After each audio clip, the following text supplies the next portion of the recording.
హల్లెలూయా. హెబ్రీయులకు రాసిన పత్రిక 11వ అధ్యాయము 4వ వచనం నుంచి చదువుకుందాం. హెబ్రీయులకు రాసిన పత్రిక 11వ అధ్యాయము 4వ వచనం తర్వాత 7 వరకు చదివాను.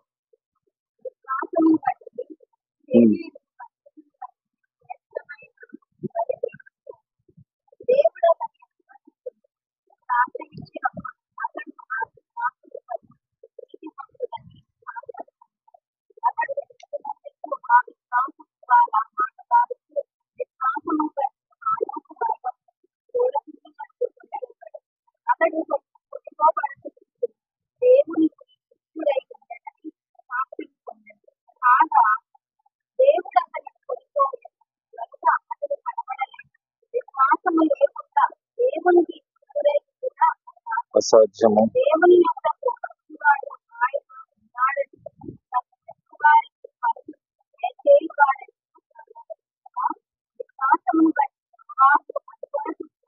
సంగతుల గురించి.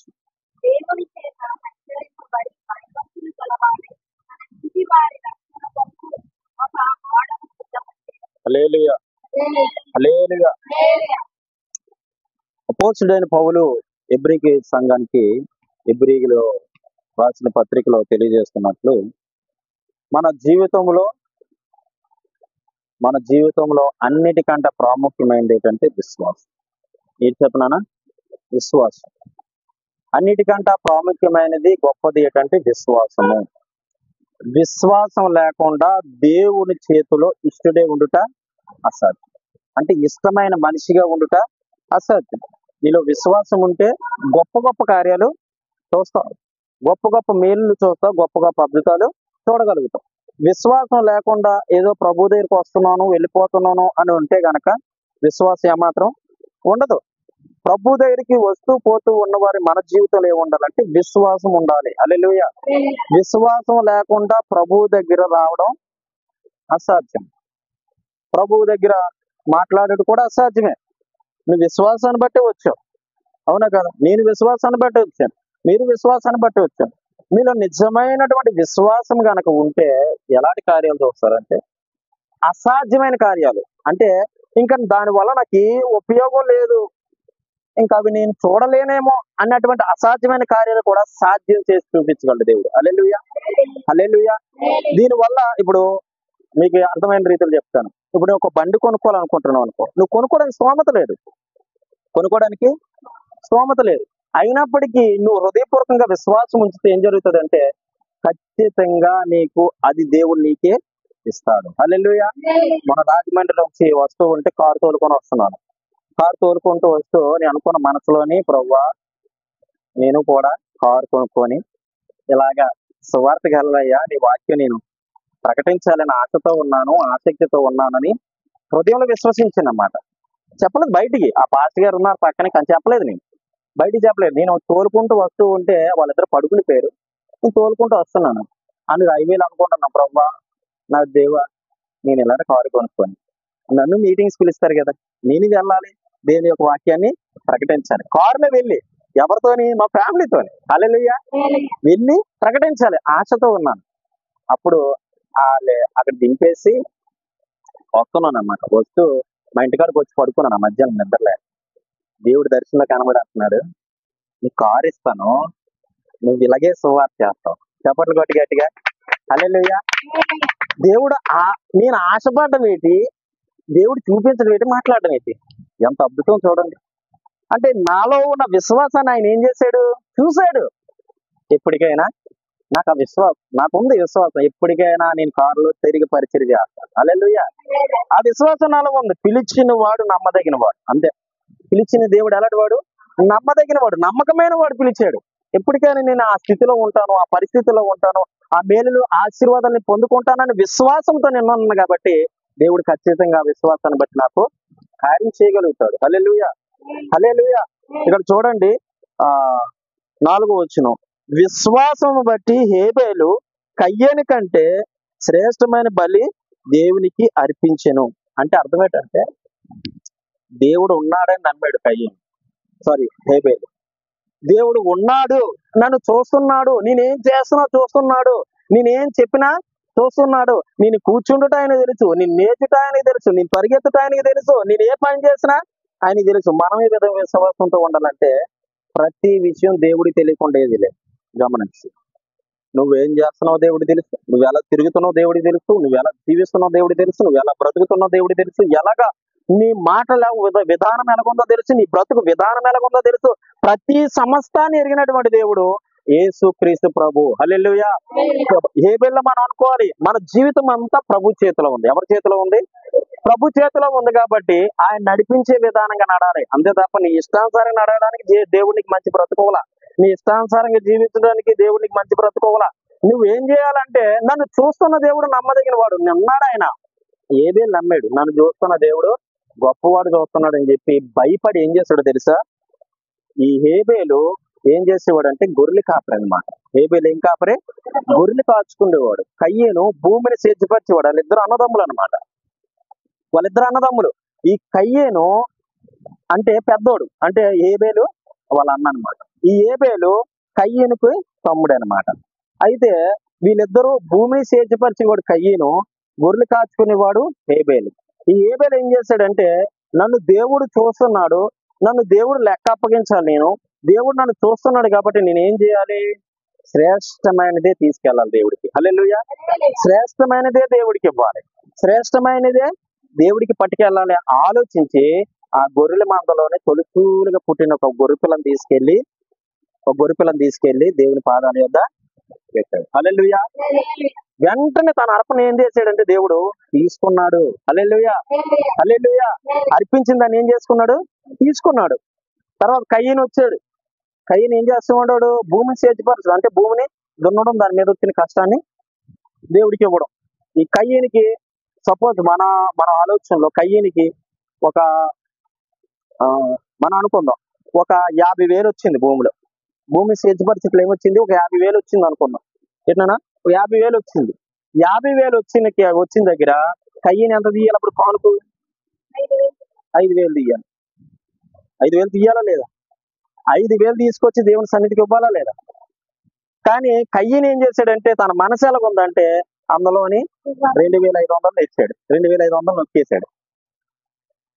2,500 తెచ్చాడు. 2,500 నొక్కేసి ఇగో పాస్టర్ గారు 2,500 అని ఇచ్చాడేమో, అందుకే తన అర్పణ దేవుడు స్వీకరించలేదు. కయ్యని యొక్క మనసు దేవుడికి తెలుసు, హేబేలు యొక్క మనసు కూడా తెలుసు. ఇక్కడ మనం ఉన్న అందరి మనసులు దేవుడికి తెలుసలేదు. ఏ ఏ కొలతతోనైతే కొలుస్తావో అదే కొలతో నీకు కూడా కొలబడతావు. నువ్వు ఏ మనసు కలిగి దేవుడికి ఇస్తావో అదే మనసు కలిగి దేవుడికి ఇస్తాడు. గుర్తించి గమనించి ఇప్పుడే. హల్లెలూయా.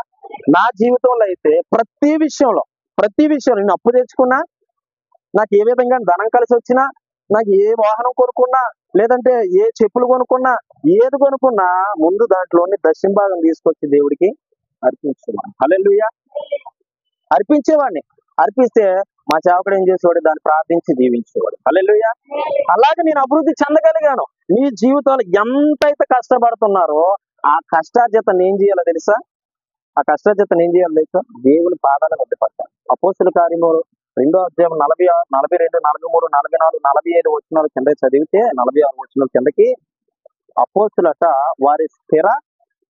వారు తాతలు సంపాదించింది, వారు స్థిరంగా సంపాదించుకునే స్థిరాస్తులు, అంటే తాతల తండ్రుల దగ్గర సంపాదించుకునేది వారు ఓన్గా సంపాదించుకునేదట అపోస్తుల పాదాల యొద్ద దగ్గర తీసుకెళ్లి, ఇగో నా ఆస్తి ఎంత పెట్టేసేవారట. మరి వాళ్ళకి డబ్బు అక్కర్లేదా?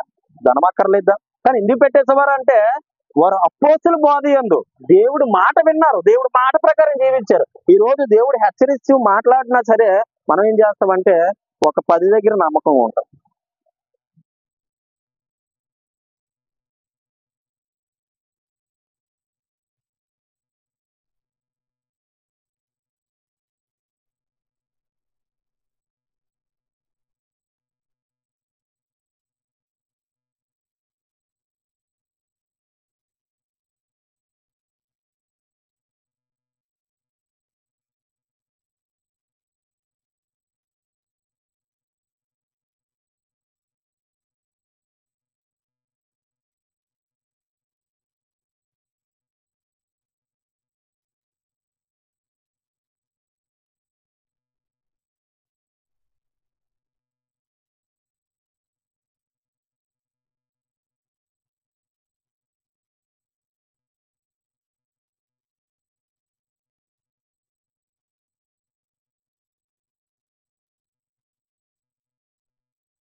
ఖచ్చితంగా ఇది తెల్లకాలం ఒకేలా పడుకోదండి మాట. అది అది సామెత, లోక సామెత. గాని ఏసై నమ్ముకున్న వాళ్ళు ఒకేలాగా ఎప్పుడు ఉండరు. ఏసై నమ్ముకున్నారు గొప్పలుగా అవుతారు. హల్లెలూయా, హల్లెలూయా. అది ఎవరిని బట్టి అయ్యే ఉంటది అంటే, అది ఎవరిని బట్టి ఉంటది తెలుసా? మిమ్మల్ని బట్టి. ఎవరిని బట్టి ఉంటది? నువ్వు ఎంతైతే దేవుడి దగ్గర లోబడతావు, నువ్వు ఎంతైతే దేవుడి దగ్గర తగ్గించుకుంటావో, ఏ పొరపాటు లేకుండా ఎంత చక్కగా నువ్వు జీవిస్తావో, ఏ తప్పుదమ్ము లేకుండా ఎంత చక్కగా అయితే నువ్వు బ్రతుకుతావో, నీ జీవితానికి ఏది దొరుకుతుందో తెలుసా? నెమ్మది. హల్లెలూయా. నా బండి మీద ఒక అతను ఎక్కాడు పాపం, నర్సీపట్నం నుంచి నడిచి వస్తున్నాడు. శ్రీకాకుళం మాట పాపం, నర్సీపట్నం ప్రాంతం నుంచి నడిచి వస్తున్నాడు. ఇంచుమించు అప్పటికి 100 కిలోమీటర్లు నడిచి వచ్చాడు. ఇలా లిఫ్ట్లు అడుక్కుంటూ వస్తున్నాడు. అంటే ఏసై సువార్త చెప్పాను, ఏసైని ప్రకటించిన అతను అంటుండో, మాకు అమ్మోరు తల్లి ఉంది, ఆ అమ్మోరు తల్లిని మొక్కుతున్నాను. నేనన్నాను, మీ అమ్మోరు తల్లి నిన్ను కష్టాల్లో కాపాడిందా? మీ అమ్మోరు తల్లి నిన్ను సుఖాల్లో కాపాడిందా? ఎప్పుడు కాపాడిందయ్యా నిన్ను? మరి మీ అమ్మోరు తల్లి ఎందుకు ఇలా నన్ను చూస్తే ఎందుకు ఇంత కష్టాలు పడతావు అని అడిగితే ఆయన అంటున్నాడు, బాబు మీరు చెప్పింది కరెక్టే, కానీ నేను మా ఇంటికి వెళ్ళి మీకు ఫోన్ చేస్తాను, మీ నెంబర్ 1 అన్నాడు. హల్లెలూయా. ఆయనకి ఏం చేశాను తెలుసా? తిండి లేదండి పాపం. ఒక వస్తుంటే, ఎక్కడ టిఫిన్ కొట్లు కనబడలే నాకు. వస్తుంటే ఒక జ్యూస్ ఇప్పించి 200 ఆయన చేతిలో పెట్టి, బాబు ధైర్యంగా వెళ్ళి ఇక్కడ నుంచి ఏదో ఒక లారీ ఎక్కి, మరి నా దగ్గర ఎంత ఉంది ఇప్పుడు ప్రస్తుతానికి? నా దగ్గర లేదు, ఫోన్ పేలో ఉన్నాయి, నా దగ్గర లేవన్నాను అని చెప్పి ఆయన పంపించింది. ఆయన అన్నాడు, నిజంగా మీ దేవుడు గొప్పోడండి. చప్పట్లు కొట్ట. నిజంగా మీ దేవుడు గొప్పోడండి. ఎందుకే అలా ఆ మాట అన్నామంటే, నేను అడిగితే ఆయన అంటున్నాడు, ఏమంటున్నాడు తెలుసా? దేవుడు మీ రూపంలో నాకు సహాయం చేశాడు. నేను ఎవరో బండి ఎక్కాల్సింది, కానీ నీ బండి ఎక్కానంటే అర్థం ఏంటి? మీ దేవుడు నిజంగా ఉన్నాడు. హల్లెలూయా, హల్లెలూయా. అంటే అర్థం ఏంటంటే, నా విశ్వాసం ఏంటంటే, ఆ 200 ఇచ్చినంత మాత్రం నాకేమి అయిపోదు, ఆ జ్యూస్ తాగించినంత మాత్రం నాకేమీ అయిపోదు. ఎక్కడో కాడ దేవుడు నాకేస్తాడు సమృద్ధి. హల్లెలూయా, హల్లెలూయా. దేవుడు నాకు ఇచ్చే స్థలాలు అలాగే ఇస్తాడు. నా విశ్వాసం ఏంటి? దేవుడు అలాంటి వారికి నేను ఇస్తే దేవుడు నాకు ఇస్తాడు. కానీ సువార్త ప్రకటించాను కదా, నమ్మాడు కదా, ఫోన్ నెంబర్ పట్టుకెళ్ళాడు, అన్ని ఖచ్చితంగా 9:30 ఫోన్ చేస్తాను అన్నాడు. హల్లెలూయా. అంటే అర్థం ఏంటంటే, నా విశ్వాసం ఏంటంటే ప్రజలకు సువార్త ప్రకటించడం అంతే. దేవుడు ఉన్నాడు, నేను నమ్మాను, మీరు నమ్మాలి. నమ్మిన ఎడల ఆయన మహిమను చూస్తారు. హల్లెలూయా. ఆ కింద చూడండి, కిందని ఆ, అది నువ్వు విశ్వాసం లేకపోతే దేవుడి దగ్గర రావడం వల్ల సుఖం లేదు. చెప్పిందా? విశ్వాసం ఉంటే ఈ కొండను తీసి, ఇక కొండ ఇక్కడ నుంచి అక్కడికి వెళ్ళిపోంటే వద్దంతే. ఓ రోజు చేపలు తినాలని ఆశపడ్డాను. నా విశ్వాసం ఎలాగుందంటే, ప్రభువా నాకు చేపలు తినాలని ఉందయ్యా. దేవుడు ఏదైనా చేయగలడు, అవునా కదా? దేవుడు ఏదైనా చేయగలడు. నా విశ్వాసం ఎలాగుంది, ప్రభువా నాకు చేపలు తినాలని ఉందనుకొని అలా వెళ్ళిపోయాను అన్నమాట. ఎక్కడో ప్రార్థనకి వెళ్ళిపోయాను. సాయంత్రం వచ్చేసరికి మా ఆవిడ ఏం చేసిందంటే, అక్కడ కూర వండింది. బుజ్జి ఏం కూర అన్నాను. ఎలాగనుకుంది, ఏం కూర అంటే చేపలన్నా. ఏసు రక్తమే జయం. ఇక్కడ ఏముంది అంటే, దేవుడు చూడు నేను ఆశపడించేసరికి ఏమైంది, చెప్పాడు. ఓ రోజు నా దగ్గర డబ్బులు లేకపోతే రోడ్డు మీద నడుచుకుంటూ పోతుంటే నాకు చాలా అవసరం డబ్బులు. అక్కడ ఒక 100 కాగితం, ఇక్కడ ఒక 200 కాగితం, అక్కడ 300 100 కాగితం ఒకటి, 200 కాగితం ఒకటి పడిపోయింది. ఇలా పడిపోయింది ఏంటి, ఇక్కడ డబ్బులు అంటే బాగా చీకటే. ఇంకా ఆ టైంలో మనుషులు బాత్రూమ్కి వెళ్తారు. అక్కడ పడిపోయి ఉన్నాయి. ఏంటి ఇక్కడ పడిపోయి ఉన్నాయని తీసి జోబులు ఎట్టేసరికి నాకు అవి చాలా అవసరం. ఆ డబ్బులతో వెళ్ళి కావాల్సినవి కొనుక్కోను. హల్లెలూయా. అంటే కొన్నిసార్లు దేవుడు ఎలాగిస్తాడంటే, నువ్వు దేవుడికి ఇస్తే నీకు ఎలాగోపోలో ఆయన ఇస్తాడంటే. హల్లెలూయా. అదే ఇష్టడిగా బ్రతకాలి, ఏసైకి ఇష్టమైన వాడిగా బ్రతకాలి. నానా ఏసైకి నీ హృదయాన్ని ఇవ్వాలి, నీ మనసును ఇవ్వాలి, నీ జీవితాన్ని ఇవ్వాలి. ఆయనకి ఇష్టమైన వ్యక్తిగా నువ్వు బ్రతికితే నీ జీవితాన్ని ఏం చేస్తాడంటే, ఒకవైపే కాదు, రెండో కోణం నీకు ఉందరా నాయన, రెండో జీవితం నీకు ఉంది, మంచి జీవితాన్ని నీకు ఇస్తానని ప్రభు చెప్పే మాటలు. హల్లెలూయా, హల్లెలూయా. ఇష్టమైన వ్యక్తిగా బ్రతకాలి. 6వ వచనం, విశ్వాసం లేకుండా దేవునికి ఇష్టడే ఉండేది అసాధ్యము. దేవుని యొద్దకు వచ్చేవాడు ఆయన ఉన్నాడనియు. ఏమని నమ్మాలి? దేవుడి యొద్దకు వచ్చేవాడు ఏమని నమ్మాలి? ఉన్నాడని నమ్మాలి. ఉన్నాడని నమ్మితేనే నువ్వేదైనా చూడగలుగుతావు. నా కొరకు చనిపోయాడని నమ్మితేనే నువ్వేదైనా సాధించగలుగుతావు. ఉన్నాడాయన, ఆయన ఉన్నాడని నమ్మాలి. నమ్మకపోతే నమ్మిన ఎడల ఆయన మహిమేటో చూస్తావు. నమ్మాలి, విశ్వసించాలి. ఆయన ఉన్నాడు, ఉండబట్టే కదా మనం ఎంతమంది కూడి ఆరాధన చేస్తున్నాం. ఉండబట్టే కదా ఆయన నామాన్ని కనపరుస్తున్నాం. ఆయన లేకపోతే లేదు. ఒక అన్యుడు చెప్పాడండి దేవుడు ఉన్నాడు అంటే మనం చెప్పలేమా? ఉన్నాడు దేవుడు. దేవుడు లేకపోతే మన ఈ పరిస్థితి ఎలాగ ఉంటుందా? దేవుడే లేకపోతే నా బ్రతికి ఎప్పుడో ముగిసిపోను. నా జీవితం ఎప్పుడో ముగిసిపోను. ఎన్నోసార్లు చనిపోదాం, ఎన్నోసార్లు అపాయాలు వచ్చాయి, ఎన్నోసార్లు కష్టాలు వచ్చాయి, ఎన్నోసార్లు నిందలు వచ్చాయి, ఎన్నోసార్లు అవమానాలు వచ్చాయి. ఆ అవమానాలు తట్టుకోలేక ఎన్నోసార్లు చనిపోదాం అనుకున్నాను నేను. కానీ దేవుడు ఉన్నాడు, బ్రతికించాడు. హల్లెలూయా. దేవుడు ఉన్నాడు కాబట్టి బ్రతికించాడు నన్ను. మా నాన్న నా చిన్నతనంలోనే చాలా చిన్న వయసు, ఒక 6వ సంవత్సరం 7వ సంవత్సరం అన్నమాట. నేను ఒక మంచం మీద పడుకున్నాను. ఇప్పటికీ చెప్తుంటాడు మా నాన్న, ఒరే ఆ రోజు దేవుడు నిన్ను ఎందుకు బ్రతికించాడు ఇప్పుడు అర్థమైందిరా అంటాడు ఎప్పుడైనా నన్ను చూసినప్పుడు.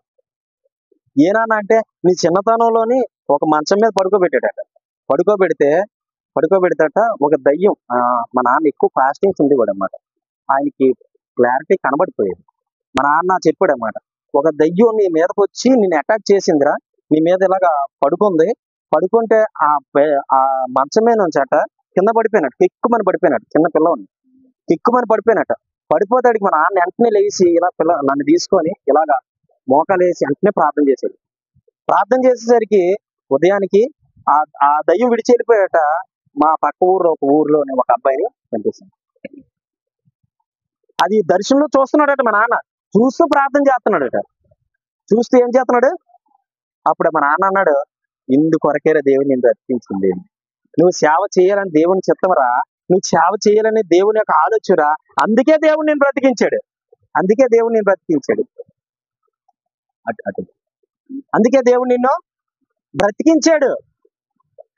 అందుకే దేవుడు నిన్ను నిలబెట్టాడు అని చెప్తా ఉంటాడు మా నాన్న.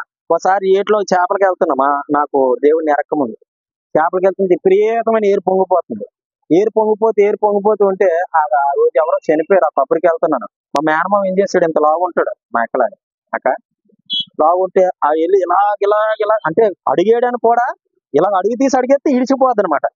ఆ ఏట్లోని ఇలాగ అనుకొని వెళ్తూ ఉంటే ఇటు నుంచి బాగానే వెళ్ళిపోయాం. అటు నుంచి వచ్చినాడు ఏం జరిగింది, కాలు జారిపోయింది. ఇంచుమించు ఇంత హైట్. ఆ హైట్ లోంచి ఇలా దిగాలి. నాగార్జున సాగర్ లో నీరు ఎలా దిగుతుంది అలా దిగాలి.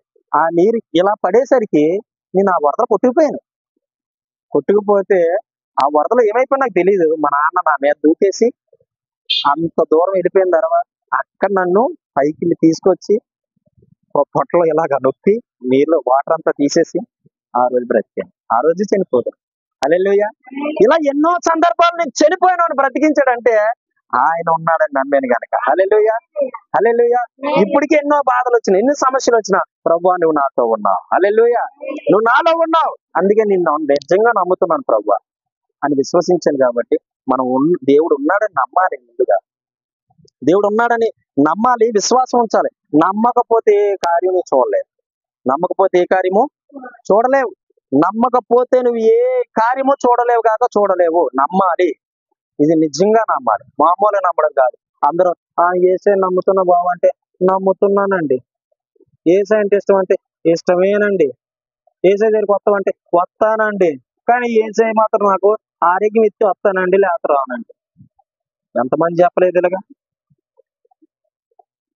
తల్లి, నువ్వు దేవుడి దగ్గరికి వస్తే దేవుడు ఆరోగ్యం ఇస్తాడో లేదో తర్వాత సంగతి. నువ్వు దేవుడి దగ్గర రావాలి. ఆయన నీ కొరకు ప్రాణం పెట్టాడు, ఆయన నీ కొరకు సిలువేయబడ్డాడు, ఆయన నీ కొరకు రక్తాన్ని చిందించాడని కొంచెమైన జ్ఞానం నీకు ఉంటే నువ్వు దేవుడి దగ్గరికి వస్తావు. ఎందుకంటే ఈ జీవితం కొంతకాలం, ఇది ముగిసిపోయిన తర్వాత పరలోక పట్టణం. ఏ పట్టణం? పరలోక పట్టణం మన కొరకు దాచించాడు దేవుడు. ఆసమాస పట్టణం కాదు. ఇక్కడ కొంతకాలమే. ఆ బహా అయితే 60 సంవత్సరాలు 70 సంవత్సరాలు 80 సంవత్సరాలు. ఇంకా తర్వాత మనం బ్రతికే ఛాన్స్ లేదు. ఎందుకు అంతవరకు వెళ్ళవలసిన లేదేమో. మనం 50 సంవత్సరాలు పూర్తి ఇప్పటికే కాలు రాలేదు, చెయ్యి రాలేదమ్మా అంటున్నాం. అవునా కదక్క?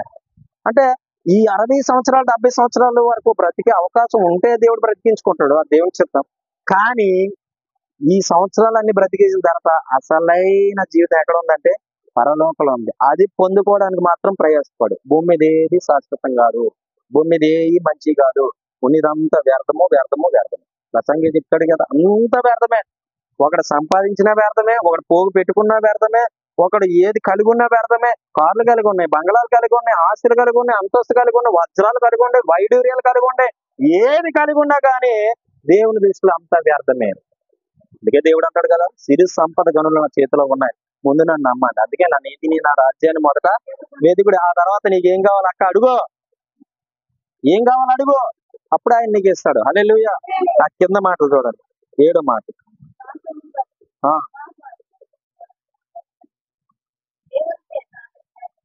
ఆ, అది అర్థమవుతుందా? ఇప్పుడే భక్తుడి గురించి మాట్లాడుకుంటున్నాం. ఫస్ట్ హేబేలు గురించి మాట్లాడుకున్నాం, రెండోది హనోక్ గురించి మాట్లాడుకుంటున్నాం, మూడోది ఎవరి గురించి అంటే నోవాహు గురించి మాట్లాడుకుంటున్నాం. దేవుడితో నోవాహుతో దేవుడు చెప్పాడు, నోవాహు జలప్రలయం రాబోతుంది భూమి మీదకి, 40 దినాలు ప్రచండమైన వర్షం, పగలు రాత్రులు కురవబోతుంది, కాబట్టి నువ్వు నీ ఇంటి వారు రక్షింపబడాలంటే నేను చెప్పినట్లు చెయ్యి అన్నాడు. ప్రభా నేను చెయ్యను, మీరు చెప్పింది నేనెందుకు చెయ్యాలి అన్నాడా? అలా ఏం చేశాడు? దేవుడు చెప్పింది ఏటో చేశాడు. ఏం చేశాడు? చతుష్పాది జంతువుల్ని రెండేసి ఒక్కొక్క జతని ఏం చేశాడు? ఆ వాడలో ఎక్కించాడు. ఆ వాడను తయారు చేయడానికి ఎన్ని దినాలు పట్టిందో, ఒక అంతస్తు కాదు 3 అంతస్తులు వాడ. ఆ అంతస్తులు వాడలోని దేవుడు ఎన్ని దినాల నుంచి తయారు చేయించాడు ఆ వాడిని, అవునా కదా? ఎన్ని దినాల నుంచి తయారు చేశాడు. ఎంత విశ్వాసం లేకపోతే, అంత ఓర్పు లేకపోతే, అంత సహనం లేకపోతే దేవుడు చెప్పింది చేస్తాడండి. ఈనాడు మనుషులు ఎలా తయారైపోయాడంటే దేవుడు చెప్పింది చెయ్యట్లా, దేవుడు చెప్పిన మాటను విడిచిపెట్టి వారికి ఇష్టమైన జీవితాన్ని వెతుక్కుంటూ వెళ్ళిపోతూ ఉన్నారు. ఎవరికి ఇష్టం వచ్చినట్టు వారు బ్రతికితే నాతో నీకు ఏం పని రా బాబు అంటాడు దేవుడు. నీ జీవితం నీ చేతుల్లో లేదు బిడ్డ. నీ యవ్వన జీవితం కావచ్చు, నీ మంచి జీవితం కావచ్చు, నీ చేతుల్లో లేదు. నా జీవితం అంతా ఏసై చేతిలో ఉందని ఎప్పుడైతే ఏసైకి అప్పగేస్తావో నీ జీవితాన్ని ఆయన ఏం చేస్తాడంటే మంచి మార్గం, మేలైన మార్గంలో నడిపిస్తాడు. హల్లెలూయా, హల్లెలూయా, హల్లెలూయా. దేవుడు చెప్పినట్లు నోవాహు చేశాడు. ఓ నోవాహు, నీ యొక్క భార్య, నీ కుమారులు, నీ కుమార్తెలు, నీ యొక్క కోడండ్రులు మొత్తం వచ్చి ఓడలో ఎక్కండి, ఇదిగో భూమి మీద జల ప్రళయం రాబోతుంది, 40 దినాలు భూమి మీద వర్షం కురిపించబోతూ ఉన్నానని నోవాహు చెప్తే, నోవాహుతో కూడా ఇంకో మాట చెప్పాడు, నువ్వు వెళ్ళి ఏ ఏ ప్రాంతంలో అయితే నువ్వు ఉన్నావో ఆ ప్రాంతంలోకి వెళ్ళి అందరికీ, ఆ దేశంలోకి వెళ్ళి అందరికీ సువార్తను ప్రకటించంటే నోవాహు చెప్తాడు, రే తల్లి చెల్లి అక్క తమ్ముడు అందరూ వినండి, భూమి మీద గట్ట 40 దినాలు ప్రచండంగా వర్షం కురవబోతూ ఉందంట, 40 దినాలు పగలు రాత్రి విడిచిపెట్టకుండా వర్షం కురవబోతుందంట. అంటే సువార్త ప్రకటిస్తుంటే ప్రజలు అన్నారు, నీకేం పిచ్చి పట్టిందా, నీకేం దయ్యం పట్టిందా?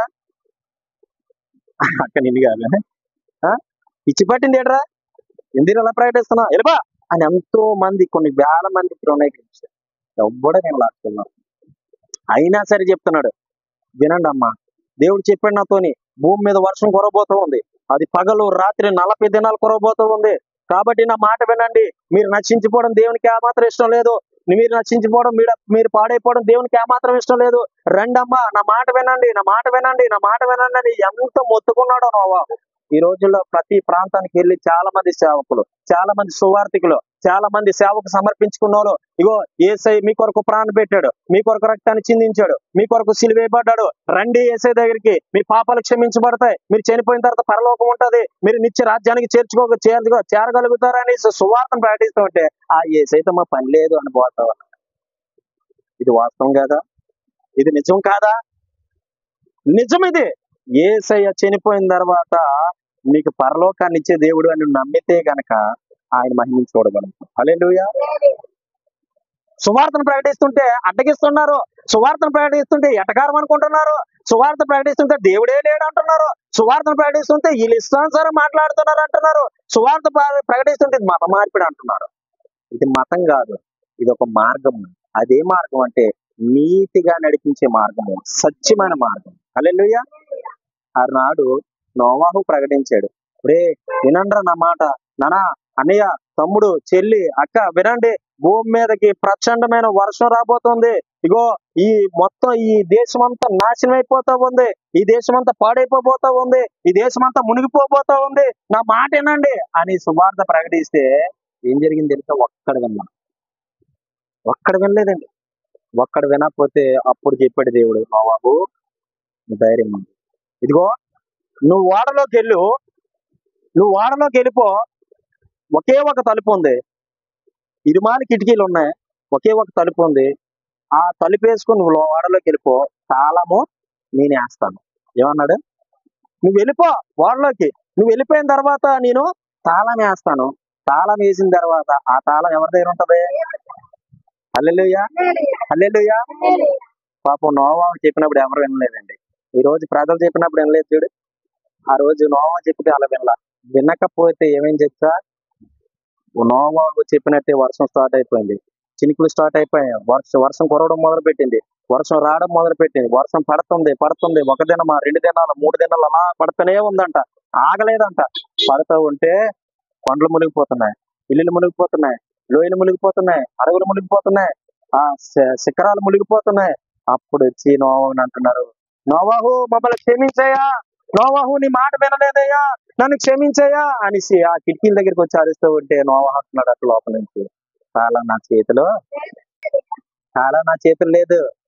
అంటే అర్థం ఏంటి? చాలా నా చేతులు లేదు, ఏసే చేతిలో ఉంది. ఎవరి చేతిలో ఉంది? అంతే. ఈరోజు సువార్త ప్రకటిస్తుంటే ఏదో అనుకుంటున్నారు సువార్తను విని. ఇది సత్యము, ఇది నిజమైనది, ఇది జీవం కలిగిన సత్యమైన మార్గం. అది ఏసైని ఎవరైతే తెలుసుకుంటారో వారు మంచి మార్గాన్ని నడవగలుగుతారు. ఏసైని తెలుసుకున్న వాళ్ళు నిత్య నరకం ఖచ్చితంగా పడతారు. అగ్ని ఆరదు, అంత కాలమే కాదు. ఇక్కడ 80 సంవత్సరాలు, 90 సంవత్సరాలు, లేదా 100 సంవత్సరాలు మహా అయితే ఎంత బతకడం కష్టమే, కానీ మహా అయితే అంతవరకు. తర్వాత ఏమవుద్ది? ఇంకంతే నీ జీవితం, తరతరాలు, యుగ యుగాలు, కాలాలు అంతే. కాలమే నీ పని, కాలమే. కాలిపోతాడు శరీరం అగ్నిలో పడేగా.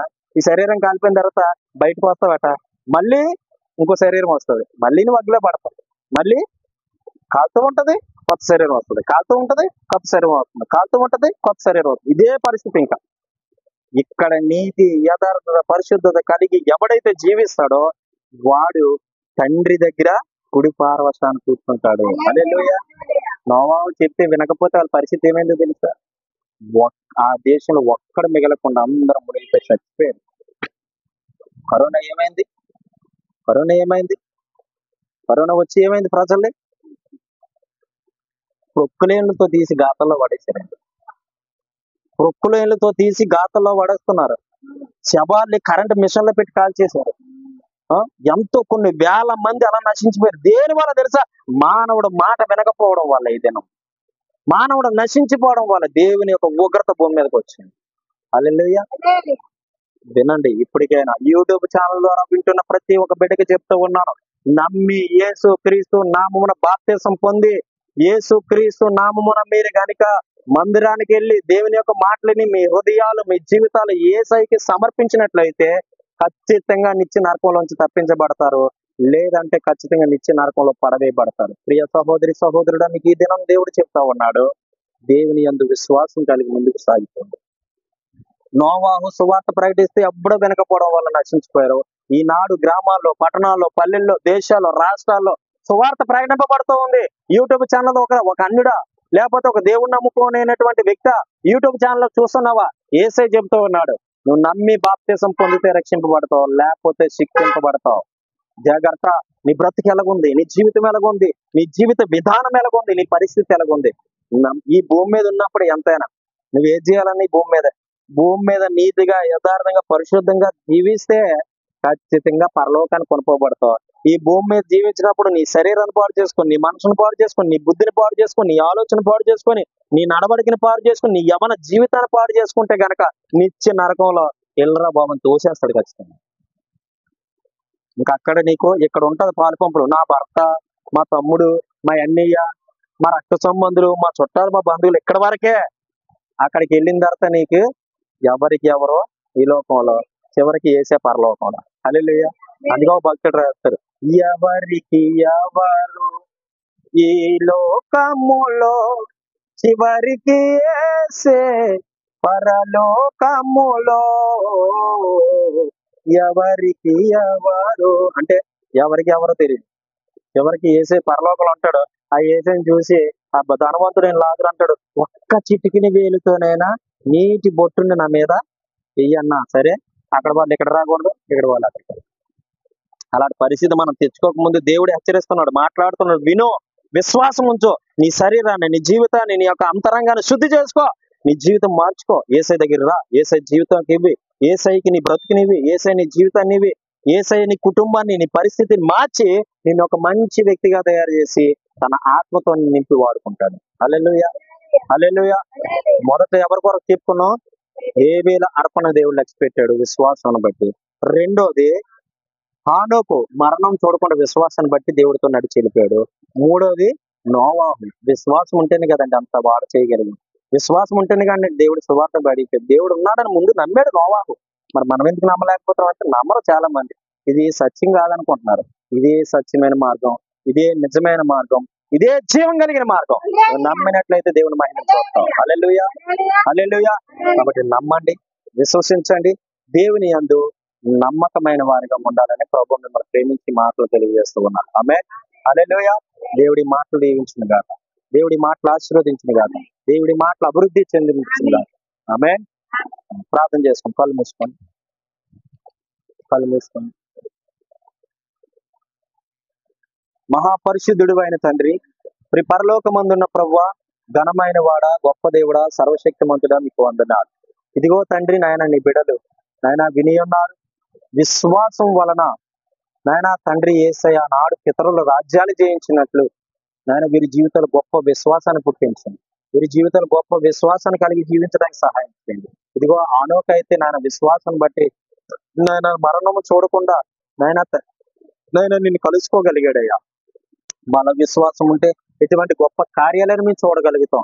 ఇదిగో ప్రభువా, నోవాహు అయితే తన విశ్వాసాన్ని బట్టి ఓడను సిద్ధపరిచి అనేక వేల మందికి సువార్త ప్రకటించినప్పటికీ వారు తృణీకరించారు, నశించిపోయారు.